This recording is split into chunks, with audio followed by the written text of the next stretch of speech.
Hi friends, good morning. నేను మీ Shailu 3971 blogs. నా videos కానీ మీకు నచ్చినట్లయితే please to like, share and subscribe to my channel. So నేను రీసెంట్గా అయితే కాకినాడకి వెళ్ళిన విషయం మీకు అందరికీ తెలిసినదే. సో తను నాకు లైవ్లో పరిచయం అయింది. తను సొంత వదినలాగా నన్ను మూవ్ అవుతుంది.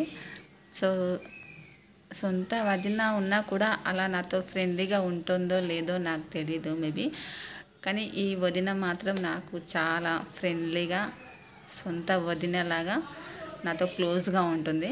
సో తన ఊరు కాకినాడలో జాతర అవుతుంది అని ఇంటికైతే ఇన్వైట్ అయితే చేసింది. సో నేను ఒక్కదాన్నే కాకినాడకైతే వెళ్ళాను.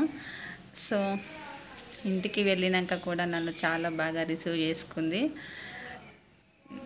సాటర్డే నైట్ బయలుదేరాను, సండే మార్నింగ్ అయితే బస్ అయితే దిగాను. సో అన్నయ్య వచ్చి అయితే నన్ను పికప్ చేసుకున్నాడు బస్ దిగినాక. సో ఇంటికి వెళ్ళినాక ఫ్రెష్ అప్ అయినాక సో కాసేపు రిలాక్స్ అయితే అయ్యాను.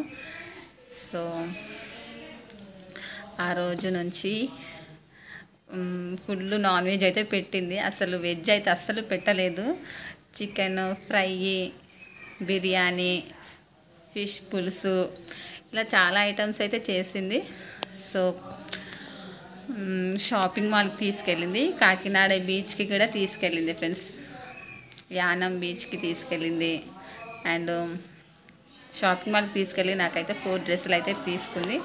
ఆ డ్రెస్సులు ఏంటో మీతో నేను షేర్ చేసుకుంటాను. కాకినాడ నుంచి నేను ఏమేమి తీసుకొచ్చానో.